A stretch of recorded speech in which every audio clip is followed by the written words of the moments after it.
Hello, everybody. We are in lesson 8 here of our life skills program, continuing on with our health lesson this week. We're going to talk about violence and the media.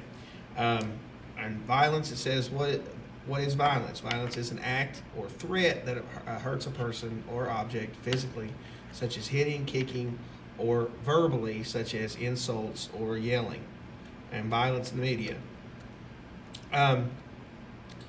Really, this lesson is pretty much on there. That's all the written things with the lesson this week. It's wanting you to list TV shows and movies you watch for a week. Check whether the main characters in each show smoke, drink, use drugs, or act violently. Choose 1 or 2 TV shows. List the different violent acts portrayed in each one. Check whether or not the act shows physical or verbal violence. It happens more than once. Circle the act. Okay, so I'll just get you to do one show this week. One of my favorite shows is Blue Bloods, which is a show about cops in New York City. And there's always something going on in that. There's lots of studies about violence, seen on the media, and it will detract or make it more common for people, or video games or something like that. Now, there's different people who agree with different things. Myself, I can disconnect, from that. I have reality and then a false reality. I know that's a TV show. I know when I sit down and play a video game like Call of Duty, I realize that is a video game, and it's just, I do understand both aspects of it, but as far as that goes, I feel that people can disconnect from the two. But if I were to pick my show here, I would pick Blue Bloods. Well, I just write here and I check off what, smoke, drink, drugs, or violence. Depending on the show and what, the crime they're trying to solve that week, somebody usually is smoking or drinking. There's violence because usually there's a violent act with someone because they're trying to track somebody down that has caused trouble.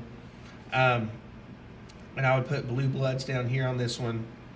And a situation like someone was struck by a car, that's physical violence. Okay, someone was there was someone on the street being yelled at by someone, that's verbal. Okay, I just give you a few examples of that. I'll recreate this in a way that you can check the boxes, but let's just do one TV show.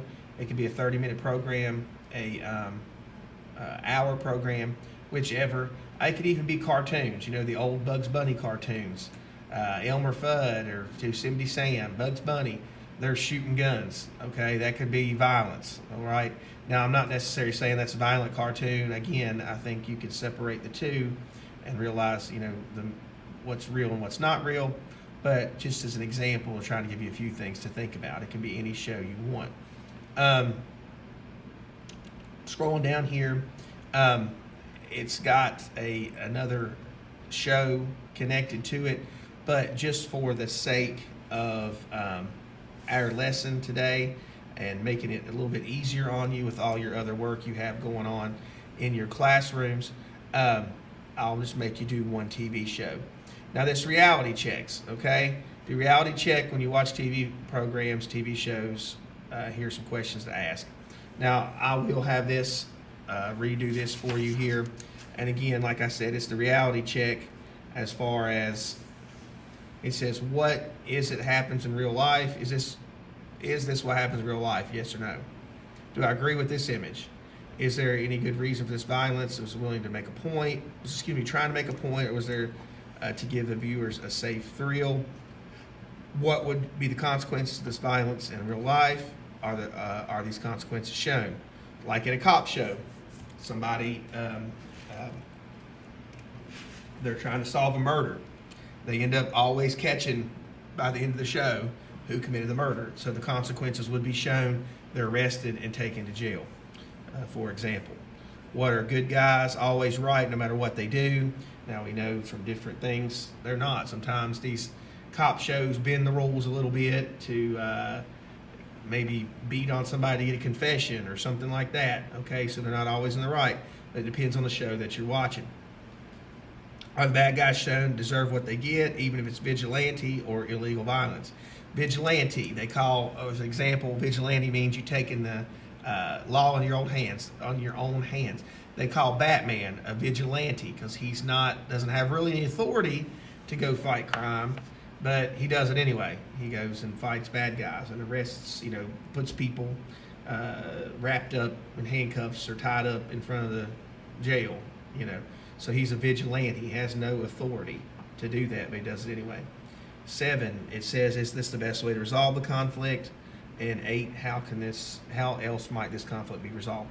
I will recreate this document for us, and that will be your assignment this week.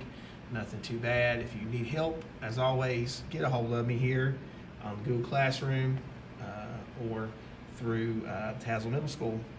Hope everything is well. Talk to you later.